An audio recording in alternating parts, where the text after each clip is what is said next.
Você já viu um carro nascer só para perder? Em meados dos anos 80, a Ford tinha um problema.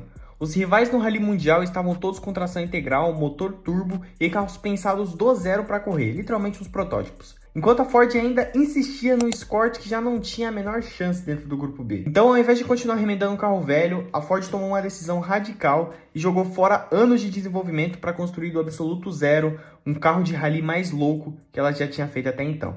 Um carro que não parecia com nenhum outro Ford, que custou uma fortuna, que tinha números de outro planeta e que, mesmo assim, nunca venceu um único rally no Mundial. Nesse vídeo eu vou te contar toda a história do Ford RS 200 no grupo B.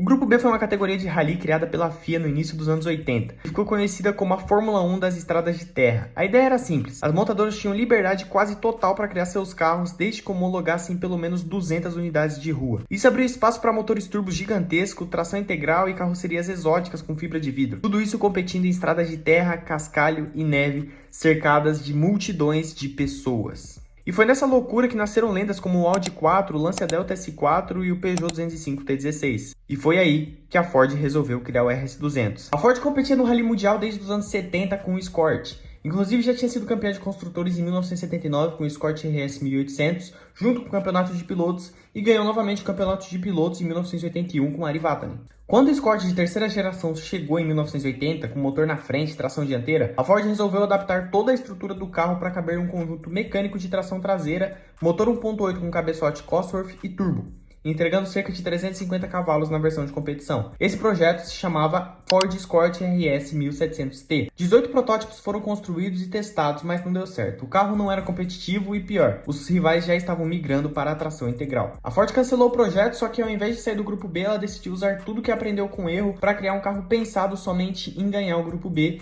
que era o RS 200. O RS 200 não tem nada de parecido com outros Ford de rua da época. Ao contrário de rivais como o Audi 4, que usava carroceria e visual de um carro de produção, a Ford aproveitou a liberdade do regulamento para criar um protótipo do zero. Chassi tubular, motor montado atrás dos bancos dianteiros, suspensão independente nas quatro rodas com duplo braço sobreposto e uma carroceria de plástico reforçado com fibra de vidro, que foi desenhada pelo estúdio italiano Ghia. O visual não fazia muito sucesso na época, mas cada linha ali tinha uma função, uma beleza funcional. Mas eu realmente acho esse carro muito bonito e muito interessante. Uma curiosidade é que quem construía essas carrocerias era a britânica Heliant, mais conhecida por fabricar aqueles carrinhos de 3 rodas que praticamente tombavam sozinhos em qualquer curva. Como a pressa para terminar o carro era grande, várias peças foram simplesmente emprestadas do estoque da Ford. O para-brisa e as lanternas traseiras, por exemplo, vieram do Ford Sierra. Agora vamos ao que interessa aqui. O motor era um 4 cilindros turbo, apelidado de BDT, com bloco e cabeçote de alumínio.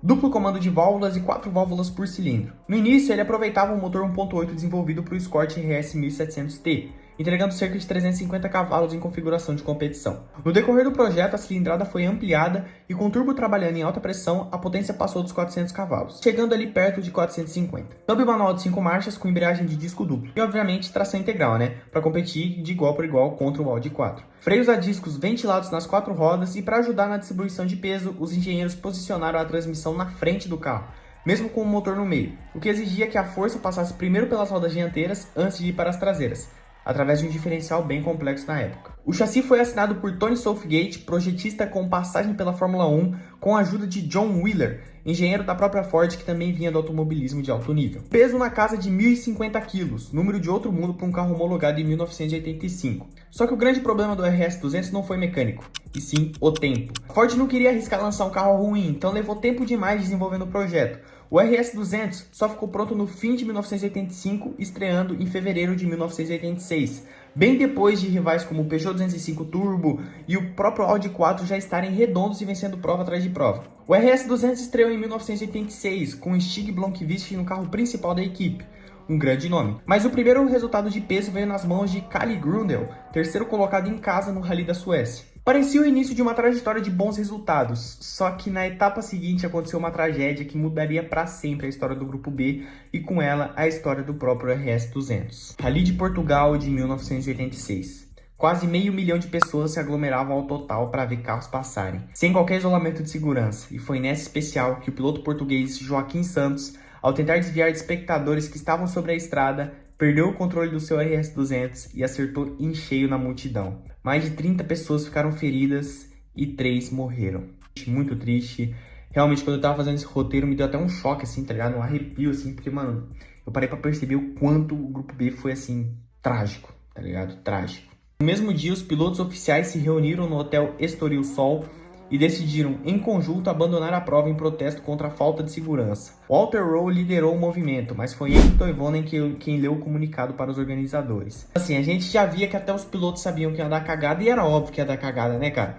Pô, o Walter Rowe aí, um cara que sempre preservou muito essa questão de segurança e tudo mais, e o Henri Toivonen também aí, que infelizmente foi a vítima principal aí do Grupo B, né? E aí, que nem eu falei, 2 meses depois, o próprio Henri Toivonen morreria num acidente fatal no Rally da Córcega, junto com seu copiloto Sérgio Cresto, ao volante de seu Lancia Delta S4. Então essa sequência de tragédias selou o destino do Grupo B. No fim daquela temporada, a FIA baniu a categoria por completo, porque senão não teria mais pilotos para correr e as fabricantes iam fazer o absurdo. Tava tudo pronto para ser inventado o Grupo S, que teria um carro de até 1000 cavalos, cara, na Terra. Abalado pela tragédia de Portugal, o RS200 nunca conseguiria vencer uma prova sequer no Mundial de Rally. E com o fim do Grupo B, ao término de 1986, todo o investimento da Ford naquele projeto virou, de uma hora para outra, um carro sem categoria para competir. A Ford chegou a projetar uma evolução ainda mais radical, batizada de RS200 Evolution, com motor 2.1, desenvolvido pelo preparador britânico Brian Hart, e potência estimada entre 550 e mais de 800 cavalos, dependendo da configuração. Só que sem o Grupo B para competir, esse projeto nasceu praticamente morto. Ainda assim, pouco mais de uma dúzia de unidades Evolution foram construídas entre 1986 e 1992, a maioria disputando o europeu de Rallycross, categoria em que o norueguês Martin Skanke seria campeão europeu em 1991, justamente com o RS200 Evolution. Assim, o carro no fim ainda conseguiu ganhar ali o Rallycross, né? Mas, a sua história meio que é vazia e trágica. Então, alguns exemplares ainda tiveram vidas depois do Grupo B. O RS200 chegou a ser adaptado para as especificações da IMSA GTO nos Estados Unidos, e outro montado a partir de peças originais competiu na icônica subida de Pikes Peak no Colorado, pilotado por ninguém menos que Stig Blomqvist, o primeiro piloto que dirigiu o Ford no Grupo B. Para cumprir a homologação da FIA, a Ford precisou construir 200 unidades de rua do RS200, além de peças reservas suficientes para mais de 20 unidades, que anos depois deram origem a alguns exemplares Bitsa, montados fora da fábrica a partir dessas sobras. Para quem não sabe, esses carros chamados de Bitsa é um carro que é formado por várias peças e partes de outros carros, assim. Então é tipo uma mistura, tá ligado? É aquele almoço de segunda-feira que você pega todas as sobras do domingo. Então hoje o RS200 é um dos carros mais raros e cobiçados entre colecionadores do Grupo B e do automobilismo, aparecendo vez ou outra em leilões e retrospectivas do Rally de Portugal, mas sempre carregando o peso de ser lembrado tanto pela engenharia quanto pela tragédia. No fim das contas, o Ford RS200 resume bem o que foi o Grupo B: ambição de engenharia sem limites, um carro pensado do zero para ser imbatível, que chegou tarde demais, correu pouco demais e acabou sendo lembrado muito mais pelo acidente de Portugal do que por qualquer outro resultado dentro de pista. Um carro brilhante no pior momento possível da história do Rally Mundial. A Ford já acabou se dando bem mal na construção desse carro, e um carro que, por mais legal que ele seja, por mais interessante que ele seja, é lembrado só pela desgraça. Se tu curtiu o vídeo, já se inscreve aí, deixa um comentário aí sobre o RS200 e qual próximo carro tem que falar aqui no canal. Obrigado pela sua atenção.